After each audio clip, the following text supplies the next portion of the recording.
We are Mexican. And this is America. That's never going to happen.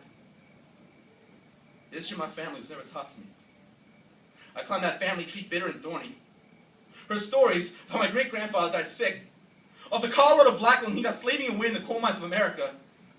Read a book about something called the Mexican Repatriation Act, and I began to piece together what brought him here and what sent him back. Well, the story of how my grandfather and my grandmother was made that much clearer, and I began to understand that our entire family had been deported from this country in the 1930s for no reason other than their last name and the color of their skin, and I began to piece together how I may never have been born had that never happened, as I have spent the better part of my life understanding that oppression runs through my veins, and that is not a history that goes down easy. So the boy genius who would be president now began to hate this country and all that it stood for and all that it traveled over, the racism that my mother's father and drove him from its borders, the poverty and the misery to my father's father to become an alcoholic, that bitter legacy that never goes down easy, that drove my father and I to become alcoholics. Just, I hated all of it. It's mindless consumption, it's mindless labor, the pointlessness of moving a box from one corner of the room to another, the misery of living paycheck to paycheck as a mindless slave to next month's rent in a heartless economy that drove me towards homelessness as I sat in my car under the stars, under a flag, under Old Glory flying so arrogantly over me. I hated the stares of co-workers who knew I had not seen a bed in weeks. Their whispers you could hear had never known what it was to shower in a gas station sink, and I hated the hatred that tore me from my father, the pride that kept me from my mother. And when I lost that job, I shot through my days aimlessly, beaten down by the summer heat like a stray dog, wandering the summer streets. And I remember my mother reading me Shakespeare, and all that I was supposed to be. Some kind of prodigy. Some kind of boy genius, but now homeless. And I hated this country. And all that it stood for. A government supposedly formed by the people that never had anything to offer me but debt.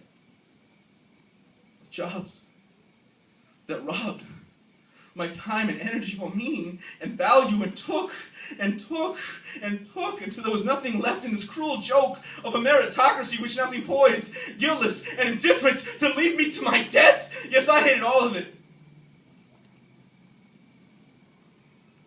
But nowhere near as much as I hated myself.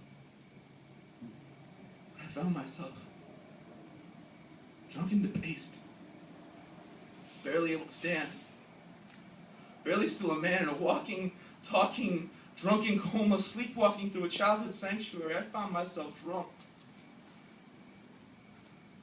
at the library, applying for a card. But I came back the next day, and the next, and the next, and the next, and I read, and I read, and I read, and I began to see the true history of this country. The real nature of its economy was never taught to me, and never been a question of peoples or borders or New World Order. And it wasn't the white man, it wasn't my dad, it wasn't my old boss. It was no personal fan, no global conspiracy, no Illuminati, but the very nature of the global economy, the very nature of private property. And I read, and I read, and I read. I read Marx, I read Engels, I read Lenin, and I began to agree with them. I saw for the first time that I wasn't alone, that it wasn't my fault, that I was a worker, that I was working class, that I was proletariat, and so very proud of it, a boy genius who dreamed of becoming president but grew into a man much more likely to write his local congressman, demand his resignation unless he can provide a country worth living in, one free of racism, one free of prisons, one free of the exploitation and oppression of women, one free from the social Darwinism that makes beasts of us all. Free! Free! Free! Thank God Almighty! Free to throw capitalism into the dustbin of history, the history of my family. The meaning of my life. The truth about the world. My place within it was never taught to me. Because there are some things you have to learn for yourself. Yes.